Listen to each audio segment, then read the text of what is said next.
Hai semuanya, kembali lagi bersama saya Chris. Kali ini kita ingin membahas teknologi CRISPR dan kenapa teknologi ini menjadi pembahasan yang panas di komunitas bioteknologi di seluruh dunia. Di tanggal 25 November tahun 2018, seorang ilmuwan Cina, Dr. He Jiankui, dengan bangga memberitahu seluruh dunia melalui YouTube channelnya bahwa usahanya telah berhasil melahirkan 2 bayi kembar yang gennya sudah diedit dengan teknologi CRISPR. Peristiwa ini bermula dari sepasang suami istri di mana sang suami mengidap virus HIV yang menyebabkan penyakit AIDS dan ada kemungkinan tinggi bagi keturunannya untuk mengidap virus yang sama. Dr. He mengatakan dengan mengedit gen pada embrionya, kedua bayi yang lahir dan bahkan keturunannya yang akan datang dapat menjadi kebal terhadap virus HIV dan bisa terbebas dari penyakit sang ayah. Berita ini tidak diterima dengan baik di komunitas sains. Sebaliknya, Dr. He justru mendapat kritik dari segala penjuru dunia karena pekerjaannya sudah melewati batas etika yang sudah disetujukan dan ditetapkan oleh komunitas sains, di mana setiap ilmuwan harus bertanggung jawab untuk tidak memodifikasi DNA manusia yang bersifat menurun. Akhirnya, riset Dr. He diberhentikan oleh pemerintah Cina, dan Dr. He pun diadili pada tahun 2019 dan dihukum penjara selama 3 tahun. Sementara itu, tidak ada yang tahu keberadaan 2 bayi tersebut, apakah mereka sehat, dan apakah ada efek samping akibat perbuatan Dr. He. Kisah ini menjadi sorotan dunia untuk masa depan bioteknologi gene editing dan menjadi diskusi yang sangat menarik, khususnya dalam membentuk regulasi yang mengatur penggunaan teknologi ini pada manusia dan embrio. Tapi sebenarnya apa sih teknologi CRISPR ini dan kenapa penting sekali untuk disadari oleh masyarakat?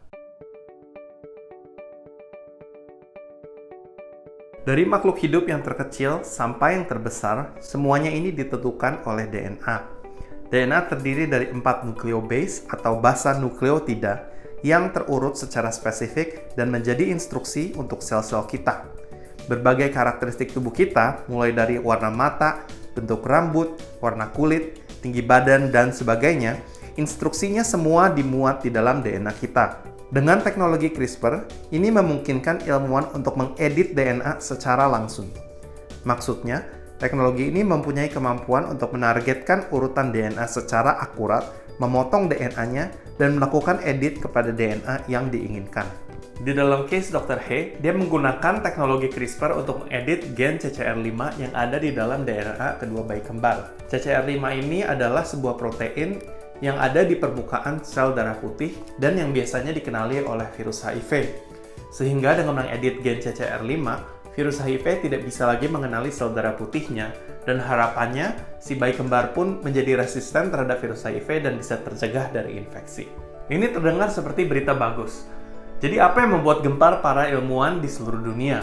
Semenjak ditemukan di tahun 2012, teknologi CRISPR adalah teknologi yang disambut baik dan langsung digunakan di dunia riset bioteknologi.